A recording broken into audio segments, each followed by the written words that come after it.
is Terry Malone. I am the director of the Undergraduate Admissions Office. And today we are going to talk about understanding financial aid and the next steps that come after that.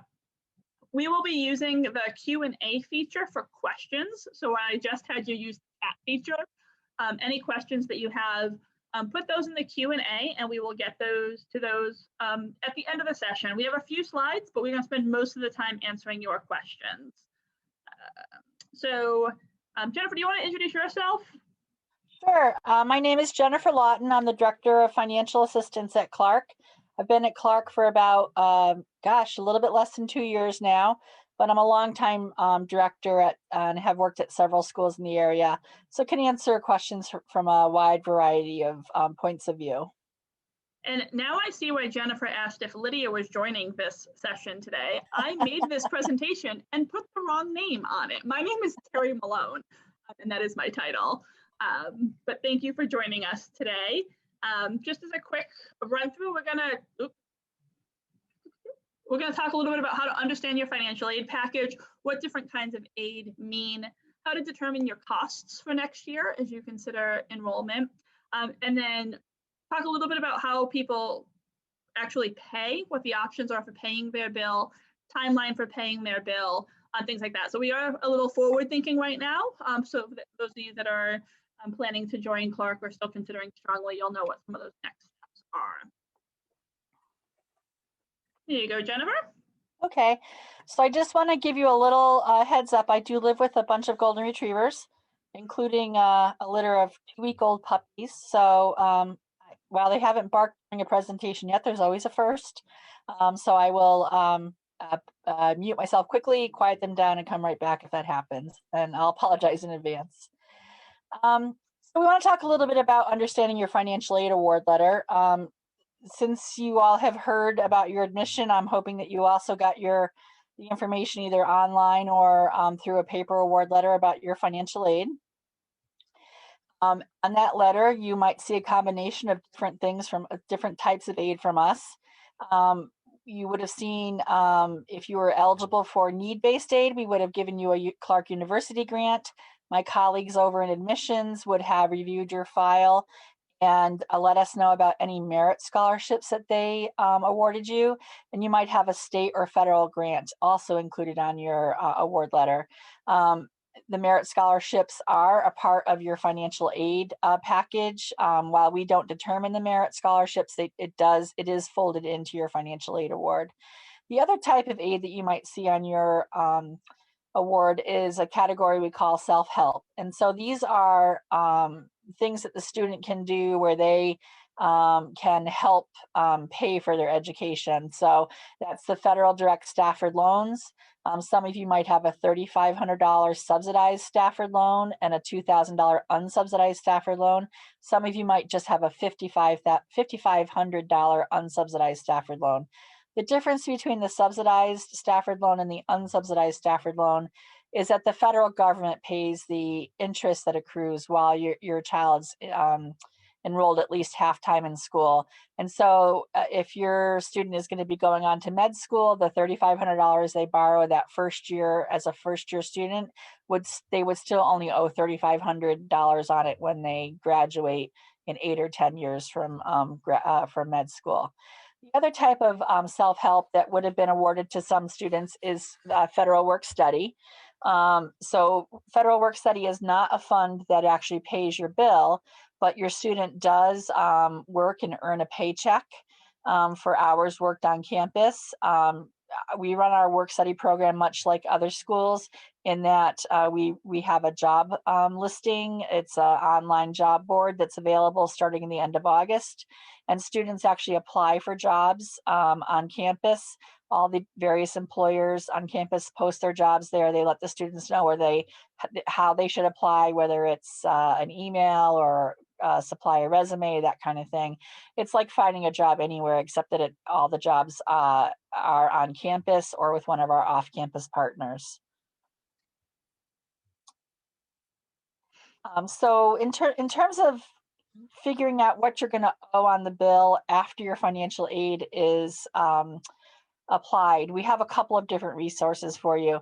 in your paper award letter, there should have been a glossy brochure that gave you a lot of additional information about financial aid at Clark. And I believe on page 3, there's a portion that kind of walks you through how to calculate your bill. On that page, it gives you an estimate for tuition, room, and board costs. And it says that those are estimated until our board meets. Well, it happens that they did meet this past weekend, and we have some good news. We had originally estimated tuition at $51,000 for the coming year. It's actually going to be $49,950. So our costs are coming down by about $1,000 for next year, and we are not changing financial aid. We're not reducing financial aid, which, you know, some schools would have done, but we've decided not to do that given the times we're in. We figured families needed every dollar they could get to help with expenses this year. So if you are looking at that book, just cross out tuition and write in $49,950. And then the orientation fee was $200. It's going to be $225 this coming year. That's a one-time fee to help cover some of the extra programming that goes along with your arrival to campus a few days early. The other thing that you can look at, and again, this still has the estimates from last year that for tuition, room, and board. We can't update this until the rest of the campus has been notified of the actual 2021-22 tuition, room, and board. But you can look at our expense planner. Just keep in mind that you can adjust that tuition amount listed there down by $1,000, and then start popping in the items that you have on your award letter. Just remember, you can't put work study in there because it doesn't go to pay your bill. So anything else on your award letter, you can put in on the expense planner, and it'll kind of give you a bottom line estimate of what you might owe for the next year. We have some payment options. Just quickly, we'll talk about this more in a minute, but we don't ask families to pay for the whole cost of the academic year up front. You pay one semester at a time. So when you're billed each semester, you have a couple different options about how you address that. Some families are in the position to be able to just pay the balance in full each semester when they're billed. We also offer an interest-free monthly payment plan. So this is attractive even for our families who can afford to pay each semester, because it lets you keep some of your funding in the bank earning some interest. I think there's a small sign-up fee each year. And basically whatever you would pay for the course of the year for both semesters, you can break it into 10 monthly payments. Even monthly payments helps you pay it out of your budget. You don't have to pay the whole amount due by a monthly payment plan. You could choose to pay some of the bill with resources you have on hand. You could choose to pay another part of the bill with a monthly payment plan. And then you could think about paying the remainder with a loan. We have a couple different categories of loan we offer. Your student has been offered a federal direct Stafford loan on their award letter, but parents can also borrow through the Federal Direct Plus loan program. That's the sister loan program to help parents pay their portion. It's a federal loan program, has some certain really great borrower benefits, meaning that there's some flexibility upon repayment. For instance, right now, nobody in the country is paying any payments on their Federal Direct Plus loans or their Federal Direct student loans because of the pandemic. There are a bunch of other options that make a plus loan a really good option for families, because there's lots of flexibility in repayment. Also some protections against disability should that happen in your family and you're not able to pay the bills, things like that. So it's definitely a loan program to look into. We have more information about it on our website, and that's called the Parent Loan to Undergraduate Students, or Parent Plus loan. The third type of loan that students use to help pay their education is called a private loan. And that's a loan that a student would arrange through a bank or a credit union. It is a loan in the student's name, although many students, because they don't have a credit rating, often need to have a credit-worthy cosigner cosign this loan with them. They typically have very competitive interest rates, which make them really attractive to families, especially families who have some financial flexibility, because it can be a less expensive way to fund an education rather than taking a home equity line or even taking a plus loan. But they are bank loans. They do need to be paid every month, regardless of what's going on, even during a pandemic as we're having now. So you have to really think about these types of loans carefully before having your student sign up for one. We do have a number of students every year who graduate with in excess of $100,000 in these loans. They're taking these loans because their parents either can't or won't help them pay for the expenses of a college education. So we really do try to help our students not take on that much debt, because I don't think it's in my personal opinion, it's not a great idea to have a student, a newly minted bachelor degree student, have that kind of debt. But for some families, it's the only option. So we're here to help you with some suggestions in that regard. We also have information about private loans on our website. Parents and students can research these loans on their own as well. Different companies offer different borrower benefits. Again, some companies might offer a lower interest rate. Some companies might offer a product that starts out with a cosigner, but releases that cosigner once the student makes a certain number of payments on time. All different kinds of things. So you really have to have a good idea of what your goals are when you're borrowing a private loan, I'm sorry. And then you can, that can help guide your decisions in terms of which product you eventually choose. And as I said before, many families do a little bit of each. And even actually in families where divorce has happened, each parent can actually borrow a plus loan as well. So if each parent wants to borrow a bit to help with the student's education, that's possible as well. So it's usually a combination of all of the above that helps get the bill paid each year. The timeline.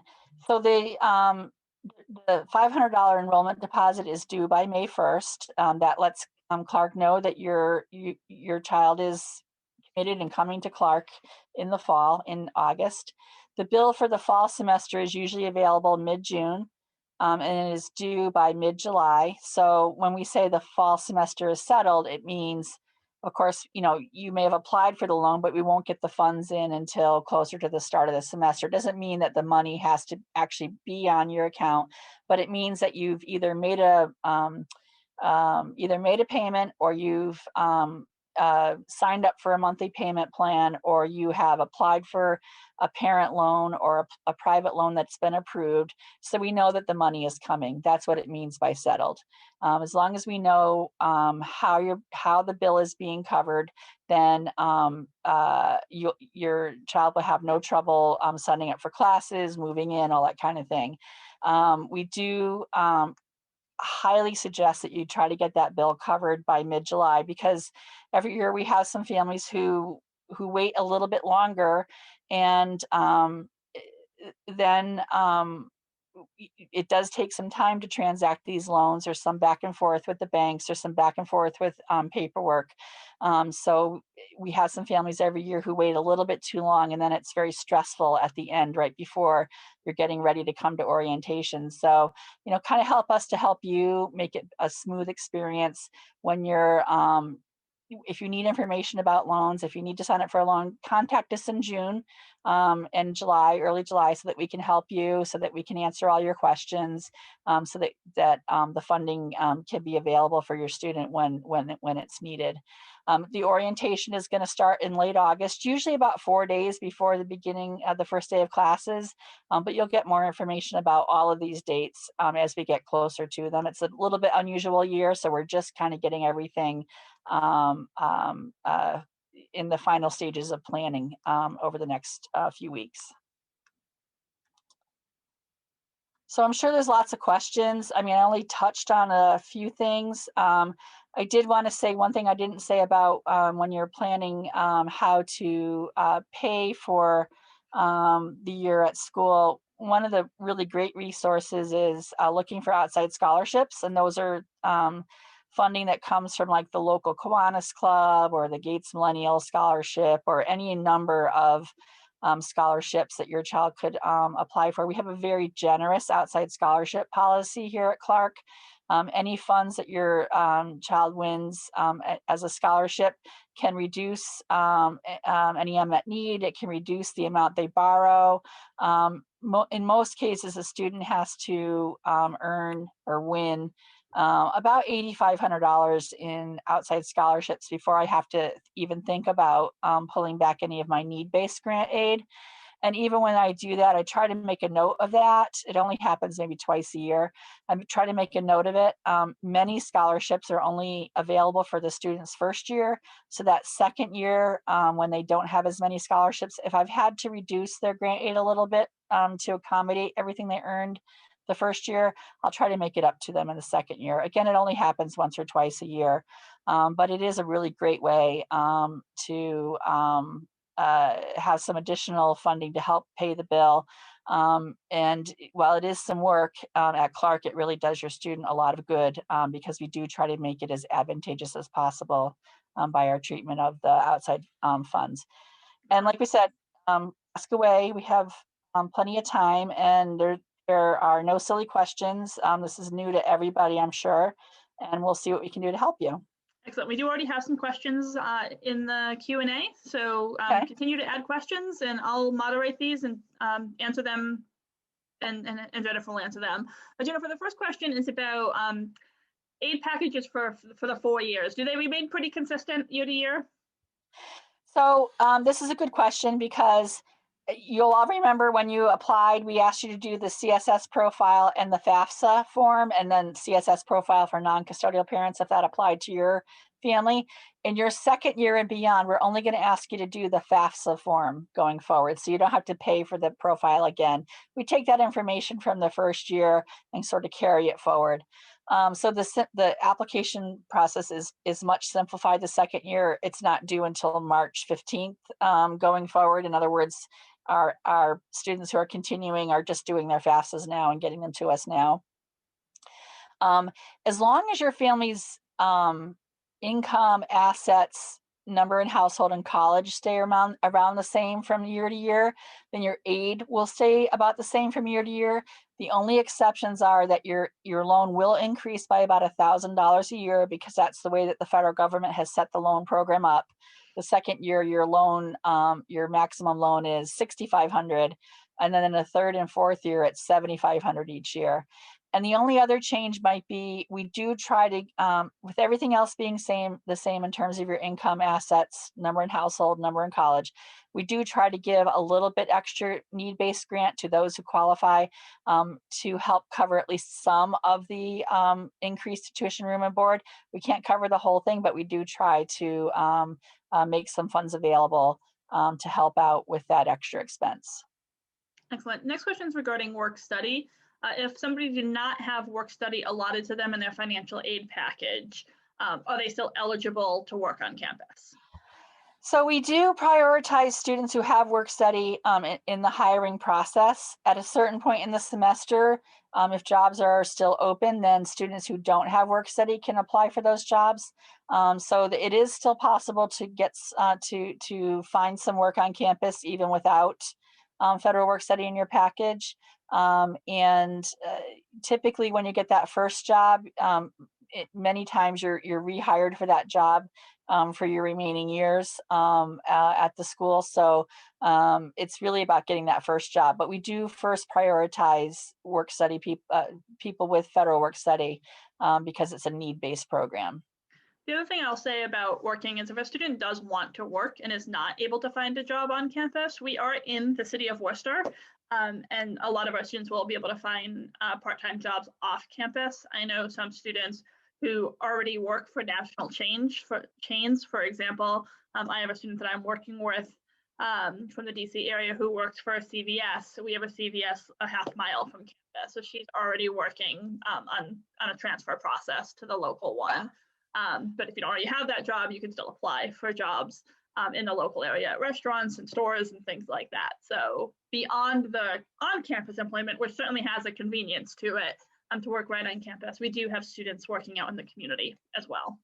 And our Career Resource Center actually helps students in the job search on campus.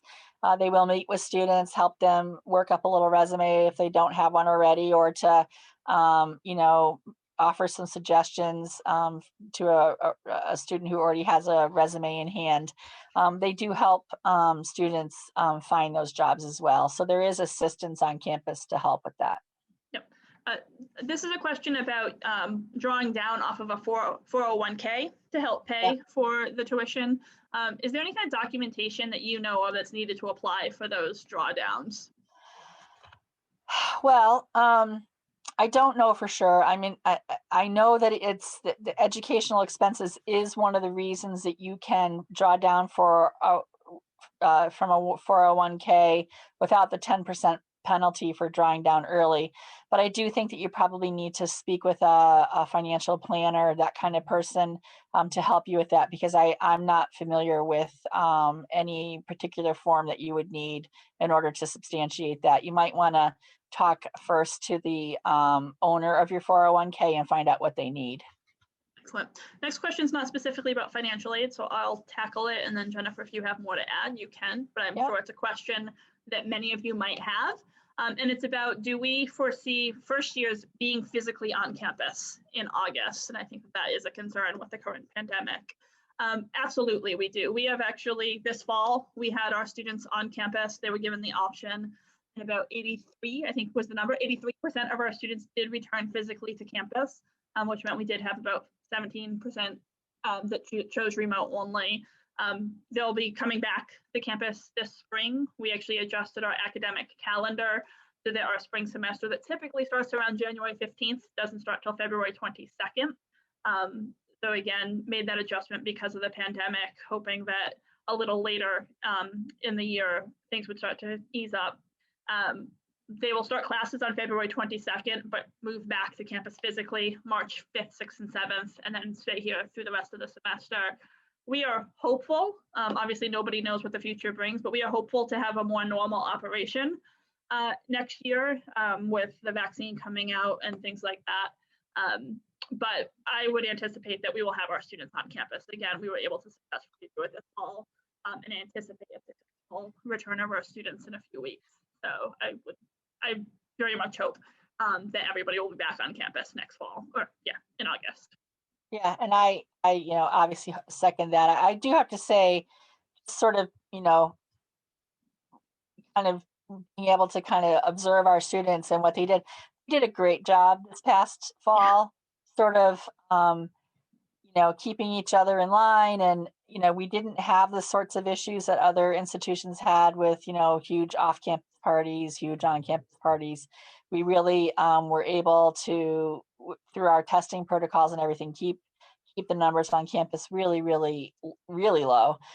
So it was really amazing to me how seriously they took it, and I was very appreciative of that, as as somebody who's part of the community too. I really did appreciate it. So. Yeah. I think Clark took it very seriously when they made the decision to bring back to campus. We had very rigorous testing protocols. Every student got tested every 3 days. Staff and faculty were tested weekly, social distancing, masks, and our students fully embraced that. They wanted to be on campus, and they did everything to protect themselves and the community that they possibly could. And we have a dashboard, if you're ever curious, that shows how many positive cases we had and all that, and we did really well. So again, hopefully that is true next fall, but actually hopefully it's a little bit more normal next fall. I didn't know you addressed this earlier, but can you just reiterate again the amount of outside scholarship that a student would have to get before you would typically have to reduce aid? Yeah, it depends on the individual student, of course, but typically I would say at least $8,000 before we would have to even think about reducing that grant aid assistance, that need-based grant. And that would be the Clark University grant. We wouldn't change merit scholarships if you just have merit scholarships, that kind of thing. So about 8,000. Excellent.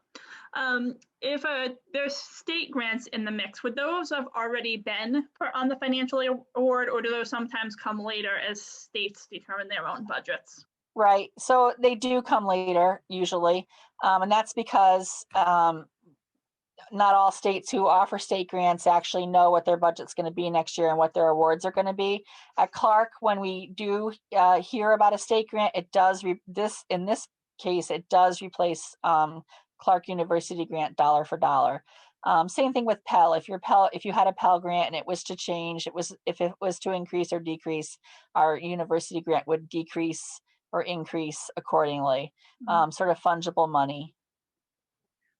Is things like campus dining taken into account when determining eligibility for financial aid? Sure. So what we do in financial aid is we come up with what we call a cost of attendance. And it's a technical term in financial aid land, and it includes tuition, the cost of the standard room, which is $6,000, I believe, this year. The standard board, which I believe is $4,150. It's listed there in the booklet that I gave you. And and then we also have an allowance, the amount for your fees that you're going to pay in there, and also an allowance for books, miscellaneous, travel. So that whole amount is your cost of education. We subtract the family contribution from that cost of education to come up with your calculated need, and then we start plugging in pots of money to help cover as much of that need as we can. So we do take into consideration the fact that you're going to have room and board costs, and by including them in the budget, it allows us to give you a larger grant towards your expenses. If we didn't have them in there, your grant would be much less. Your need-based grant, the Clark University grant, would be much less. Excellent. What is the typical yearly increase in tuition, room, and board? You know, at Clark, it's I would say, again, just an average, but I would say between 2.5% to 3%. We always try to keep it as low as we possibly can. So I would say 2.5% to 3%. If we can keep it lower, we do. Excellent. And then you mentioned earlier that Stafford loans will increase year to year. As the Stafford loan increases, does the merit aid typically get reduced? So merit aid always stays the same for the 8 semesters of the 4 years that you're here, as long as you're making what we call SAP, satisfactory academic progress. Your need-based grant would not be reduced to reflect your $1,000 loan increase. We don't pull that grant down just because that loan is increasing. It could be reduced because of changes in your finances otherwise, but we would not pull $1,000 of grant away just because that loan increases. We're trying to give you, more funding to help pay the education, not pull that money away. Excellent. This is not a financial aid question, so I will take it. It's a question about kind of advanced credit for previously completed college credit and how much a first-year student can bring in. So at Clark, we limit a first-year student to bring in 1 semester's worth of advanced standing credit. This credit can come from a variety of sources. It could come from AP exams. We do award credit for 4s or 5s on the AP exam. It could come from students that have completed an international baccalaureate diploma. If they get the IB diploma and they have done extraordinarily well on the test, they can get credit for that. We give individual credit for 5s, 6s, or 7s on higher level exams. And then we also give credit for students that have completed college courses while in high school at a local community college or through an early college program or anything like that. So 1 semester's worth of credit at Clark, that's 4 courses. We work on a unit system, not a credit hour system. So at Clark, each course is equivalent to 1 unit, and you need 32 units to graduate. You're here for 8 semesters, so you take 4 units per semester. That's equivalent, if you're doing community college courses, to about 16 credit hours could be transferred in. Next question, Jennifer, is specifically about merit aid, but since the answer is the same for need-based aid, I'm going to ask it that way. What's the GPA requirement to maintain your financial award at Clark? Okay, so that's the satisfactory academic progress I just mentioned before, otherwise known as SAP. So in order to keep keep in good standing for your federal aid, your institutional Clark need-based aid, and your merit scholarship, you have to have a GPA of 2.0. and you have to complete a certain number of classes each year, of units each year. So in the first year, you have to complete 6 units. Most students take a course load of 8, so that gives you a little bit of wiggle room there. Your second year, it's you have to complete 7 units, and then in the third and fourth year, it's 8 units each year. There are opportunities. So say we review SAP each year in June. And so when you get finished with your first year, let's say maybe you had a 1.99 GPA and you passed 7 courses. Well, we do have opportunities for a probationary semester. So I would send a letter out saying, hey, your GPA wasn't quite up to the required amount. We're going to give you 1 semester of financial aid probation, during which you need to kind of get that GPA up to 2.0, and we'll review you again in January. So there are some built-in sort of opportunities to do better if you had a bad semester.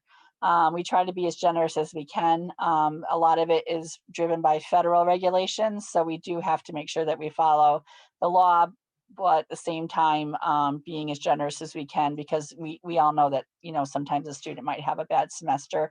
We want to give them an opportunity to remedy that where we can.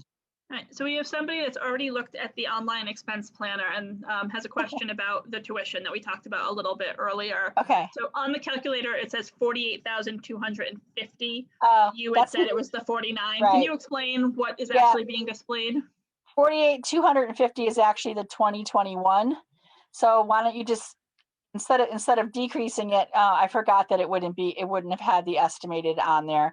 It only has it will only ever show the actual board approved tuition. And so up to this point, all we've had for board approved tuition is the year 2020, 21, the current academic year. So it says 48,250. Just kind of cross that out in your mind and put in the 49,950, and then you should be able to do the estimates from there.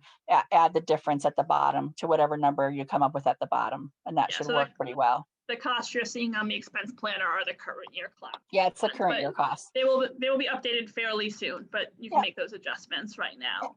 And if you're you know, working it through and you're really having a hard time figuring out how to do it, because I know it's, you know, it's old hat to us, but for many of you, it's the first time going through this. You can feel free to call our office and make an appointment to talk with one of our counselors, and we'll kind of walk you through it. Excellent. Jennifer, if a student is covered by a family health insurance plan, do they have to pay Clark's health insurance? That's a good question. So a lot of the information you'll see in our brochure and online and everything mentions that in Massachusetts, students have to be covered by a health insurance plan that meets a certain level of coverage. And so for most families, if your student is covered by your employer-sponsored health insurance, that insurance level is going to be enough to be able to opt out of the health insurance charge. Now, you'll still get it placed as a charge on your fall semester bill, and you'll get information from my colleagues in student accounts about how to log on to a website and give them the information they need in order to go ahead and waive out that health insurance. It's a third-party servicer that does that work for us. So you'll just want to make sure that you remember to do that each year. It's pretty easy to remember because you'll see it on the bill, and it'll remind you that you need to go in and do that process. But if you have adequate employer-sponsored health insurance, you do not need to pay that yearly fee. Excellent. The next question is about non-billed expenses, and they list a couple specifically, and I will address one of them. Laundry is on here as something. How do you estimate for that? Clark actually includes the cost of laundry in your room charge, so you don't have to have a stack of quarters or anything like that. At the time you're doing laundry, you're not paying any money. It's basically built into the costs. But in general, there are other non-billed expenses like books and the occasional pizza and things like that. Jennifer, how much would you estimate, or could families expect to budget for those kind of just personal living expenses for the year? So a lot depends on your student and your particular family situation. So I'll just use my family as an example, because I, you know, put my 2 children through school a few years ago. I had one child who was a saver and one child who was not. And so my child, who was a saver, somehow always managed to buy her books and do the things that she needed to do using her work study money. She very, very rarely ever asked me for additional funding to help cover those things. The other child, however, was always needing this help. And it was all okay until the first child found out that I was subsidizing the second child and helping them. And I didn't really mean for it to work out that way. It just kind of worked out that way. So I, paid for it in the end. But I think you have to really kind of talk with your child about if they're going to be doing work study, is it your family expectation to save some money from your work study funds to help pay tuition next semester or help pay for books the next semester? I think that, depending on how far your travel to Clark is might dictate a little bit about how much money you might want to have set aside. But I would say that most students, if they're coming with their items to set up their dorm room already, if you're traveling with all that stuff and helping them set it up, that if they had maybe $500 to $600 to start with until they can start working and have that paycheck coming in, that would be prudent. For students who are coming from further away who are going to need to shop and buy things for their dorm room right away, they might need to have a bit more in their pocket. I also recommend that families have a bank account where someone, a trusted person at home, also has their name is also on that bank account. It makes it much easier if you have to do things like make deposits in an emergency, or perhaps your student has misplaced their ATM card. It makes it easier if you can go to the bank or call the bank to order a new one. Not always as easy for the student to do when they're juggling their work and class schedule, that kind of thing. It's a little bit different with books now than it used to be, because so many of the classes are no longer sort of as dependent on an expensive text. The hard sciences, the textbooks can be quite expensive. They can be, $150 or $250 each. But for many of the other classes, the professors are relying much more on things that are available online. So the book expenses are not as much as they used to be. But I would say at least $500 to start up with to allow them to get some of those initial books. More if you can do it is always a little bit better. And then, hopefully their work study hours will start kicking in, and they'll have a paycheck within the first several weeks of classes to help cover some of those incidentals like Terry mentioned about, like going out to pizza with their friends, or buying some other supplies that they might need. Yeah, I'll just jump in on the book conversation because I think it is different than when I was in school. Many more students are either renting books, using ebooks, or buying books used, or Clark has a very active book swap, book exchange, so that you can get the book from an upperclassman who already purchased the book. So there are definitely ways to try to minimize the cost of books, but as a former biology major, I can attest that the fact that science textbooks are probably the most expensive that you'll encounter. English class, where you can easily get the novels and stuff in various formats, tend to be cheaper, and everything in between. Next question, Jennifer, I'll answer this unless you want to tackle it, but it's about, are all on-campus dining options covered by the meal plan? So sort of, yes. So at Clark, when you have a meal plan, you get a set number of meals that you can eat per week. And that's really focused on the dining hall, which is kind of an all you can eat. You swipe in, it's kind of buffet style, lots of different stations. You can kind of eat as much food as you want while you're in there, and you just swipe in, and that counts as a meal. We have another location on campus called the Bistro, where you can get a la carte items and still use a meal swipe for that. But then the meal plan also has something called dining dollars, which is more of a kind of debit card for food. And so as you're going to the bistro and you don't want a full meal, you just want to grab a cup of coffee, you could use your dining dollars for that. We also have 2 coffee houses, coffee shops on campus where you can get coffee and other drinks and salads and sandwiches and kind of grab and go kind of food. And there you can use your dining dollars as well. So it's all part of the meal plan, but it's a little different in terms of how you can use them. And you can also use cash or other payment sources there if you need to or want to. But all of the places on campus, you can utilize your meal plan in different capacities. Next question about meal plan. Oh, go ahead, Jennifer. Okay, I was just going to say, so in the cost of education we talked about, we have the standard meal plan as that piece. So I think it's $4,150 this coming year. We don't, if you choose to purchase a more expensive meal plan, we don't increase the budget in order to increase our grant. We just, our budget's not built that way. However, if your student chose a more expensive housing option or a more expensive meal plan, we could include it in the budget in order to allow you to borrow either more plus loan or more private loan to help you with those expensive, if that's what worked for your student. Next question is also about meal plan, and it's about if you kind of chose a meal plan that isn't working for you, can you change it? And there is a 2-week period at the beginning of each semester where you can change meal plans. There are, I think, 3 different plans that all cost the same, and they are that standard cost that Jennifer talked, but the balance between how many swipes you get and how many dining dollars you get is a little different. So I think you could get one meal plan, that's an all access for meal swipe, meaning you can swipe in as many times a day as you want and eat, 5 meals if you want to, and have, all access in terms of meal swipe, but that would have a less dining dollars.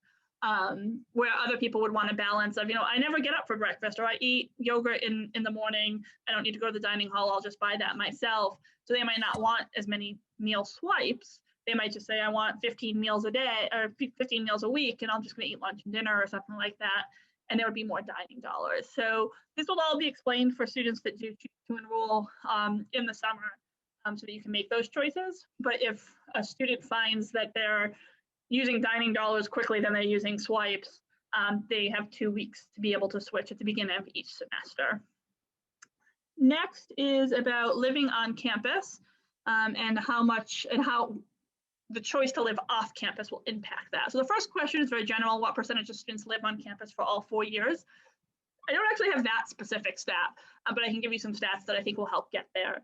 So at Clark, we require first years and sophomores to live on campus unless they are from the city of Worcester and will be staying at home in their family home. We made exceptions to this year because of the pandemic, but in general, first years and sophomores are required to live on campus, except again, if they live in Worcester. So that means that usually we have 5 to 10 Worcester residents that choose to live at home. A lot of our Worcester residents choose to live on campus anyways, but the vast majority of first years and sophomores are on campus. Juniors and seniors can choose to move off campus. And in any given year, we have about 80% of our population living on campus. So if you figure first years and sophomores account for 50% of our campus and all of them are living on campus, then you can figure out that probably about half of the juniors and seniors have moved off campus. We're in a residential neighborhood. There's a lot of affordable options for moving off campus. And that is a reason why students make that decision, is it's pretty economical to live off campus. The benefit of that is that we are forced in many ways to keep our housing charges pretty reasonable because we have to compete with the off-campus housing market. So I'd say it doesn't cost more to move off campus, but it's not also cheaper. But Jennifer, if somebody does choose to move off campus in junior and senior year, what impact does that have on the financial aid? Sure. So there's 2 different types of living off campus, as Terry just said.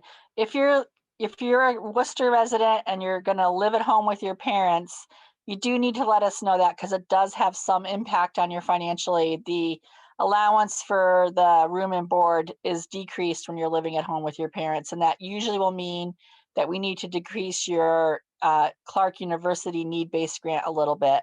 We wouldn't decrease your merit scholarship, but your university grant we would. However, for the juniors and seniors who are living off campus in an area apartment, because we do have many of those that do that, we actually leave our standard room and board amount in that cost of education. So we treat them just the same as if they were paying room and board to the university. In some cases, that means that students are actually have enough financial aid that we're actually refunding some money to them to help them pay for their off-campus housing expenses. And that's for students who have, a higher amount of financial aid. So we do keep the same, they would get basically the same financial aid package as if they were living on campus. Excellent. Jennifer, next question is about multiple students in college at the same time. So the oldest child is going to be a first year next year, but then the next year, when that student's a sophomore, they'll have multiple students in college. How does that impact financial aid? So right now, and I'll explain why I'm saying right now in just a second. Right now, we calculate the family's ability to pay for college by using information about your income and assets, and through a variety of algorithms we come up with the family contribution. And right now that family contribution is split by the number of students you have going to college or university undergrad, for our own money, our own need-based Clark University grant. Same thing with the federal funds. They take all of your information and then they come up with the family contribution and they divide it by the number of children in undergraduate or even grad school.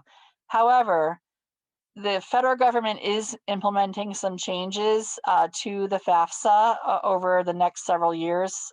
So it may not affect your family the first year you have two in college, but it might affect it later on. And they're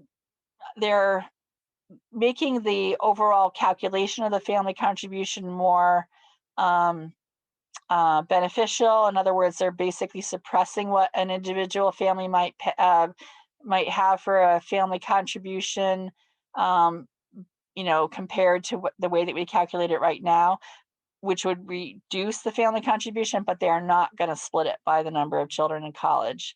So that's going to be a real paradigm shift for all of us, and we're just starting to think about this as a financial aid community now, and how we want to handle that within our own on our own campuses, where we have families who may have come to us assuming one set of circumstances that are going to be changing because of a change that the federal government made.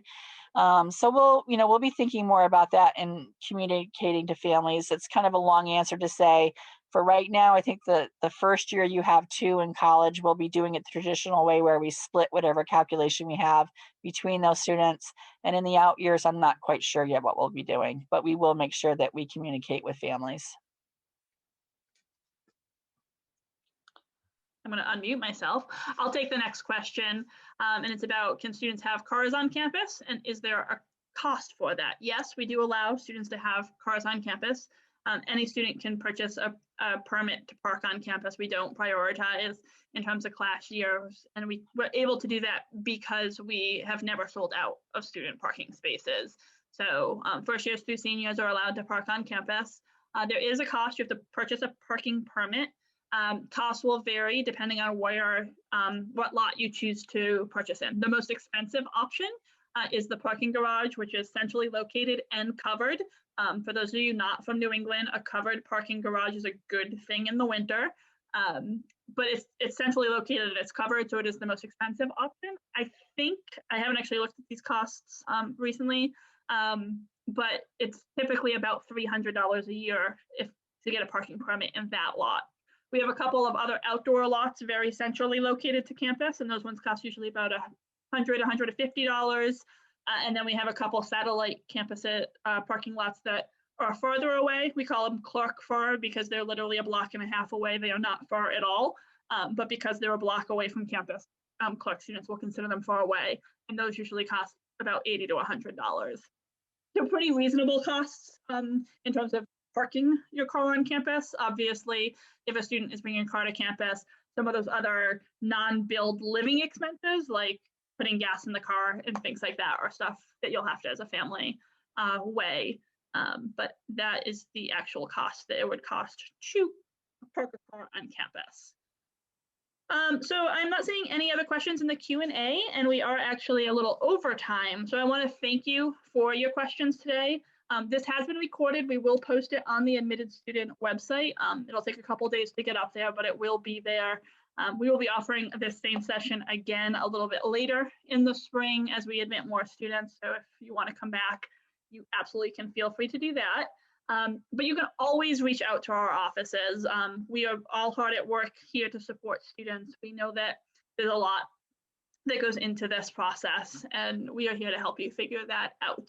Jennifer, do you have any last parting words before we say goodnight? No, I just want to, repeat what Terry said. Definitely, you have our email here. You can give us a call. We are working remotely, but we are answering our phone. We are answering our email, and we really want to help you in any way we can. Excellent. Thank you again. Email addresses are on the screen, so be in touch if we can be any help. Have a great night.